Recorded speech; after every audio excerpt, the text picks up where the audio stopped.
waving at the referee to come stop the fight. Bow, come stop the fight. Bow, come stop the fight. Am I lying, doggy? Since Bronny James got drafted and joined the Los Angeles Lakers, it's felt like relentless scrutiny from every direction. But this situation hit completely different. This wasn't online speculation or media manipulation. Things reportedly erupted inside the locker room itself.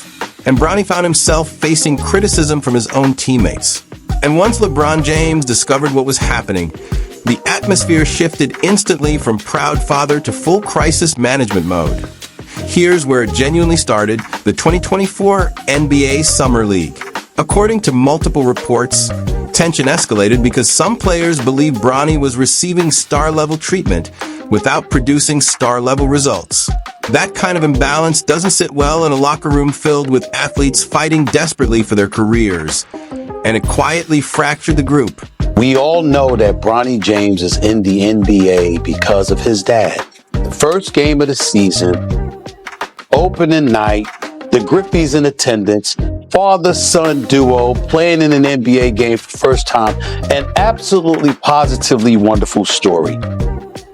And then reality sets in. We love what we're seeing from him in the G League because that's where you belong. And that's what we're going to talk about. Yo, God, look. Can we all just come to the conclusion that Bronny James it's not good enough to be on the Lakers? Can we just all finally come to the conclusion, bro? You have people like Richard Jefferson and Tim Legler talking about Bronny has everything. All he needs to do is just, I'm like, really? All he needs to do is just work on one or two things. Really? Bronny was selected 55th overall in the 2024 draft following a challenging freshman season at USC where he averaged just 4.8 points while shooting under 37% across 25 games. He also missed the season's first 8 games after a serious medical emergency, and numerous mock drafts predicted he wouldn't get picked whatsoever. So when the Lakers selected him, scouts and analysts immediately questioned whether this decision was about basketball ability or about the famous last name. Then came Summer League, and the statistics made everything worse. Bronny averaged merely 4.3 points while shooting 22.6% from the field and went 0 for 15 from three-point range in his first 4 games.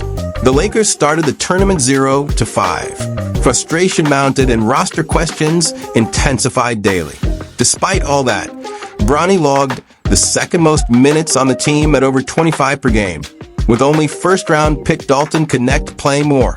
That's where teammates reportedly reached their breaking point. A Lakers insider revealed the attention surrounding Bronny was extremely frustrating and that the alleged preferential treatment damaged chemistry and competition. Stephen A. Smith didn't sugarcoat it either, stating everyone understands the genuine reason Bronny is in the league. One Summer League player didn't hold back, saying Bronny was treated as someone apart, not like all of us, adding that we didn't feel any chemistry in this group of players.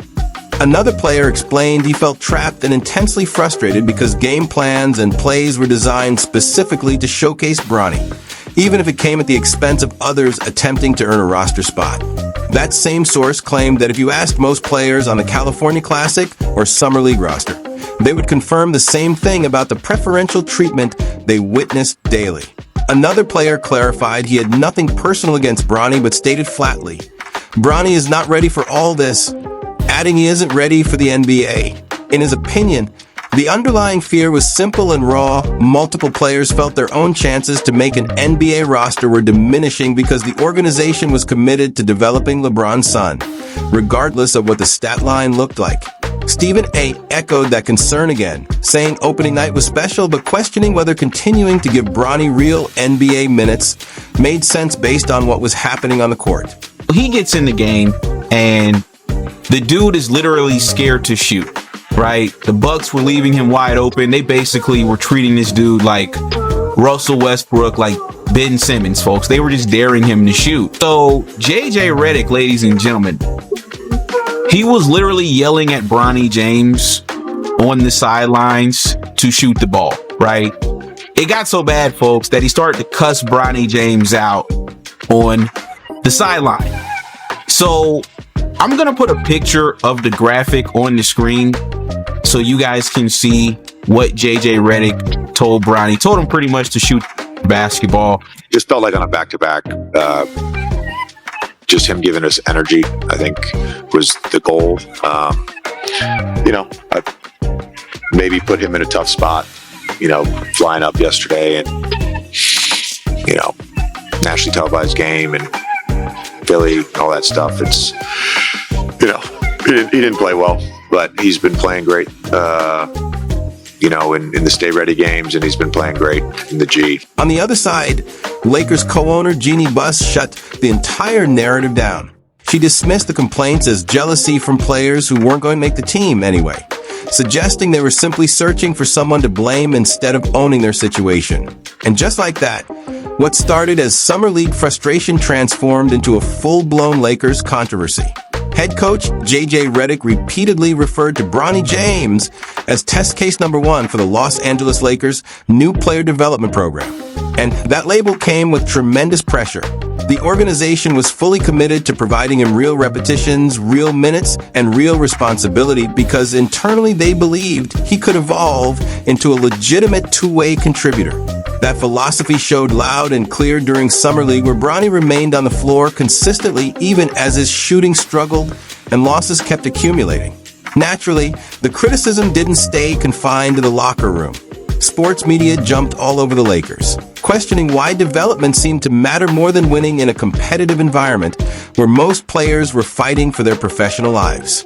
Commentators openly asked if prioritizing one player's growth was fair to everyone else grinding for the same opportunity. To Bronny's credit, he did show flashes late. In his final 2 Summer League appearances, he dropped 25 points with 3 assists, shooting 10 of 21 from the field and knocking down 3 triples. Those games gave fans a glimpse of what the Lakers hoped he could become. Still, critics weren't moved, arguing that 2 solid outings couldn't erase weeks of rough play and uneven impact. That Summer League tension established a tone for what quickly became a season-long debate. The question of whether Bronny truly belonged on the roster followed him straight into the regular season, growing louder with every appearance. And then came one moment that captured all of it in a single viral clip. The night everything boiled over on the sideline. If there was one snapshot that defined the pressure surrounding Bronny during the 2024-25 season, it happened on November 18, 2025, against the Milwaukee Bucks at Fiserv Forum. The Lakers won convincingly 119-95 with Luka Doncic carrying the offense and controlling the game. But despite the blowout, the spotlight swung straight to Bronny. At just 21 years old, Bronny earned his second career start as the Lakers experimented with lineups due to injuries and rotation changes. This was supposed to be his opportunity to prove he could hold his own. Instead, it transformed into a tough lesson on confidence at the highest level. How's that chapter been satisfying, actually seeing the tangible growth? Seeing his growth? It's been great to see and to watch. And he's still young. Obviously just turned 21 not too long ago, and he's still learning and, still getting better with each and every rep. I think he's enjoying the process. I think you can obviously ask him, more than me. He's not a resident anymore, so we don't talk too much. He has his own place. So I can't just. But he's great. As a parent, to be able to be, there to witness a child of yours start to live out a dream of theirs, is something Bronny has always talked about. And he's said, we asked him plenty of times, like, what is your end goal? And his end goal is to be in the NBA. And to see him almost at that moment, for a parent, is something that you could just be in awe of, because that's what you want your kids to be able to live out their dreams. It's definitely not his dad, and I'm not him. I wouldn't be able to handle the scrutiny and all the things that he got going on, at his age and at his level, and with social media. I didn't have social media to deal with when I came in at 18. I did have a lot of scrutiny. I did have a lot of things that was put on my shoulders, but I didn't have, every single day around the clock news coverage, sports shows, things of talking about this particular person every single day. Early in the first quarter, Bronny found himself in perfect spots on the perimeter. Wide open looks that NBA defenses usually pay for. Twice he caught clean passes with nobody near him. Twice he hesitated and kicked the ball back out instead of letting it fly. The offense stalled, possessions died, and cameras caught Donich throwing his arms up in visible frustration. Milwaukee's defense made it clear how they felt. They guarded Bronny like he posed no threat whatsoever, daring him to shoot and daring him to prove them wrong. Redick's response was instant and raw. After the second hesitation, he yanked Bronny from the game just 4 minutes into the first half.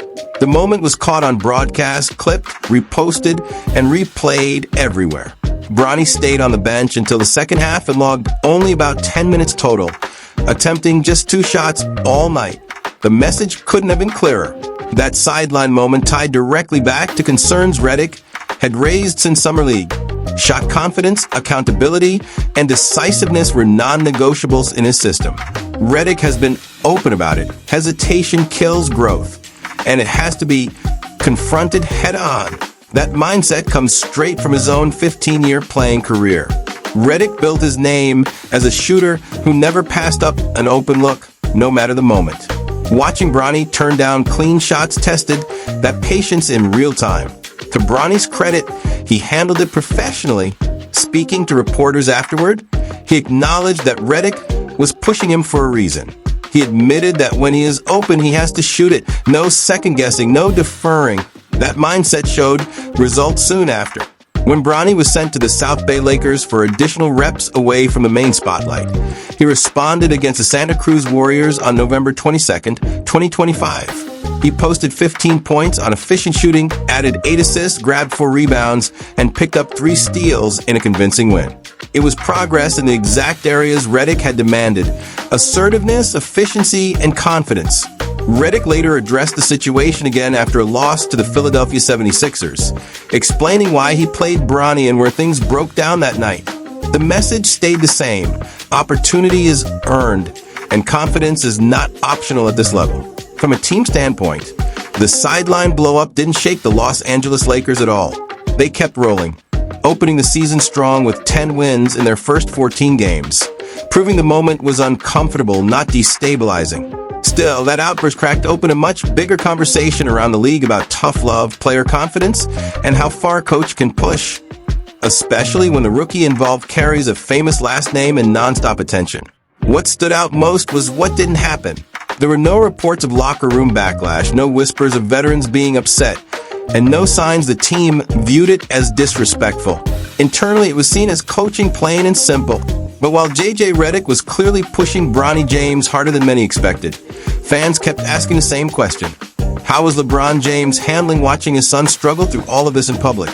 Right now, Bronny James is averaging 0.3 points, 0.3 assists, and 0.4 rebounds.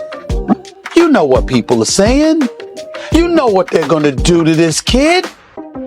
In 13 games, he has played 44 minutes. He has scored 4 points. He is shooting 1 of 16 from the field, 0 for 7 from 3-point range. We know that he's not ready yet.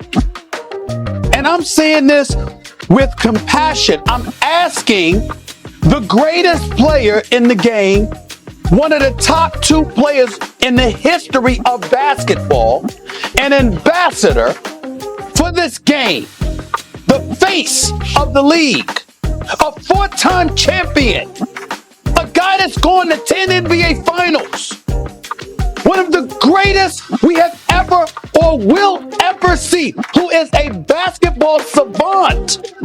You remember years ago, Doggy, when the great Larry Holmes, heavyweight champion extraordinaire, one of the greatest jabs in boxing history. Kid. You had to be Frazier's kid. And Marvis Frazier went to the ring. And Larry Holmes, Molly, got interviewed before the fight. And he said, ain't no damn kid with 10 fights beating me. And he hurt the kid and had him hurt. And literally, Molly, before he punched, was waving at the referee to come stop the fight. Bow, come stop the fight. Bow, come stop the fight. Am I lying, Doggy? That's exactly what Larry Holmes did. And everybody was looking at Joe Frazier, not Marvis, Joe. And we were like, what you doing? Why would you do that to your son? Do you not know who the hell this is? Well, I would say to LeBron James, do you not know who these NBA players are? LeBron's response as both a father and a teammate has been steady and controlled throughout the 2024-25 season. He has consistently framed Bronny's limited minutes and occasional benchings as part of the natural process. Not a problem that needed fixing. No complaints, no pressure on the coaching staff, no power plays behind the scenes. That stance lines up perfectly with LeBron's long-held philosophy. He has repeatedly stated he wants Bronny to build his own career without interference, even if that means dealing with uncomfortable moments along the way. In a December 30th, 2025 discussion, LeBron made it crystal clear, saying he never calls Bronny or Bryce's coaches and avoids getting involved at all. He wants them to coach his sons freely without his presence clouding judgment. When asked about Bronny's progress, LeBron didn't hesitate to show pride. He spoke calmly, but confidently about seeing growth that doesn't always show up in box scores. In a March 23rd, 2025 interview, he said, "I've seen him get better from a moment he played his first game back after the medical incident at USC to the other night. That perspective matters, especially given everything Bronny had already been through before ever stepping onto an NBA floor." The medical emergency Bronny experienced in July 2023 during a USC practice added a deeper layer to LeBron's mindset. For him, watching his son simply play basketball again holds far more weight than minutes or stat lines ever could. Even as Bronny's role fluctuated, averaging roughly 5 to 7 minutes in spot appearances during the Lakers' playoff push, LeBron kept the focus on perspective and gratitude. He also made a point of not criticizing the staff publicly. After a November 19, 2025 game, LeBron laughed when asked about Bronny's performance, calling it great to see, while openly acknowledging his son's youth and ongoing learning curve. He even joked about Bronny's new living situation, talking about how their relationship is evolving now that Bronny has his own place and more independence. Specific benchings did not change that tone. When Bronny played just 1 minute in the January 8th, 2026 loss to the San Antonio Spurs, there was no public reaction from LeBron at all. Team insiders noted LeBron was resting that game himself, and despite speculation online, no verified report suggested he blamed Redick or pushed back internally. Bronny later addressed the noise directly. In a July 3rd, 2025 interview, he shared that LeBron constantly tells him to ignore outside chatter about rotations, trades, and direction. "We don't really talk about that much," Bronny said, adding that his dad just tells him not to worry about it and not even pay attention to it. LeBron expanded on this dynamic during his Mind the Game appearance with Redick, reflecting on watching Bronny go through the draft process. He described it as surreal and emotional, seeing his son chase the same dream but under a spotlight even heavier than the one he faced at that age. LeBron openly admitted Bronny is handling scrutiny in ways he himself might not have managed as a teenager. Given how relentless modern media has become, what makes this even more striking is LeBron's history. He has never been shy about influencing team decisions throughout his career. But when it comes to his son, he has drawn a hard line. No interference, no demands, no special treatment from his mouth, at least publicly. That hasn't stopped the debate, though. Questions about how Bronny even landed on the Lakers roster refuse to die. And nepotism allegations continue to swirl. Critics argue Bronny was not widely projected as a clear second-round pick by most independent scouts, reigniting claims that LeBron's influence played a role. At the center of that storm is Rich Paul of Clutch Sports Group.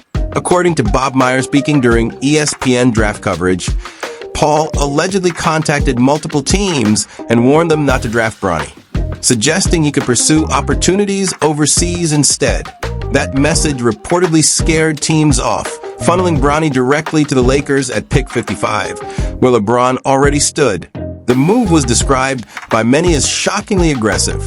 An agent steering a draft board to guarantee a preferred destination is something most prospects can only dream of. For critics, it looked like a package deal no other team wanted to touch. And those rumors were fueled years earlier when LeBron himself said in 2022, "Wherever Bronny is, that's where I'll be." Whether coincidence or strategy, that quote still echoes loudly today, keeping the nepotism debate alive and well.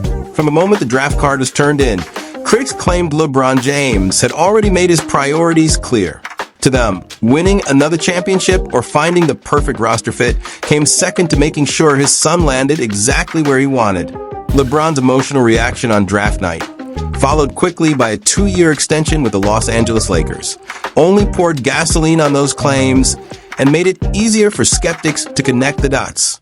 The backlash came fast and loud. Fans and commentators across the league openly labeled the situation nepotism, arguing it compromised the integrity of the draft process and sent the wrong message to every other young player grinding for a fair shot. To them, this wasn't subtle, it was blatant. Former Lakers center Kwame Brown didn't hold back at all. He slammed the move as LeBron flexing his power to force an unearned opportunity onto his son while more deserving players were left on the outside looking in. Stephen A. Smith took a colder approach, laying out Bronny's numbers and asking how anyone could seriously justify keeping him in the rotation based on production alone. Bronny's coming with. Like, they're not, it's going to be a package deal. So LeBron thinks, again, he's overplayed his hand here. Not only can I dupe some contender into taking my 55 mil, I'll get him to bring my bum son along with me too. Nobody wants this arrangement, so he's stuck in Lakerland here for the year. And it all does stem from LeBron James, though, and his really fractured relationship at this point with the Lakers. It began, back into the summertime when Luka Doncic was notified that the team was about to sell. That was a bit of like an earth-shattering, like groundbreaking moment. The Lakers sold for a record-breaking evaluation at the time, and LeBron had no idea that it was coming. He obviously, his confidant, Jeannie Buss, has remained. She's still like the governor of the team or something, so she's still highly involved. But the fact that LeBron was not informed about that deal prior to it being made, and the fact that Luka Doncic was, I believe that really started the rift between LeBron and organization. I thought it was good, but somebody can see it another way. So it's always two sides of the coin. So like I said, at the end of the day, how I represented this franchise and what I wanted to do to represent this franchise, so when I got here till now, has been with the utmost respect. And I would say, I played here longer than pretty much any other franchise I played for, besides Cleveland. And that was a 7 and a 4. As the 2024-25 season progressed, the controversy surrounding Bronny refused to subside. His limited NBA minutes, frequent G League assignments, and what critics viewed as protection from roster cuts despite inconsistent performance reignited accusations of favoritism. Every transaction, every assignment, every quiet statistical night reopened the same wound the organization couldn't seem to close. Defenders pushed back forcefully, arguing nepotism has always existed in the NBA, from ownership suites to front offices to the end of the bench. Analysts like Adrian Wojnarowski and Stephen A. Smith pointed out that the 55th pick represents minimal risk, insisting the Lakers sacrificed almost nothing competitively. Stephen A. made one thing clear: he wasn't attacking LeBron as a person, but speaking to him as a father. Smith framed it as genuine concern, not criticism, questioning whether exposing Bronny to this level of scrutiny so early was actually causing harm. To drive his point home, he invoked boxing history, comparing it to Joe Frazier allowing his son Marvis to step into a ring everyone knew was a brutal mismatch. The message was uncomfortable but direct, but the drama extended far beyond Bronny.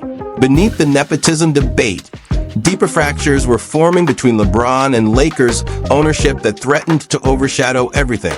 According to reporting from Baxter Holmes, Jeannie Buss privately expressed frustration with what she perceived as LeBron's lack of gratitude after the team drafted Bronny 55th overall. Internally, the pick was viewed as a major goodwill gesture, one she felt deserved acknowledgement that never came.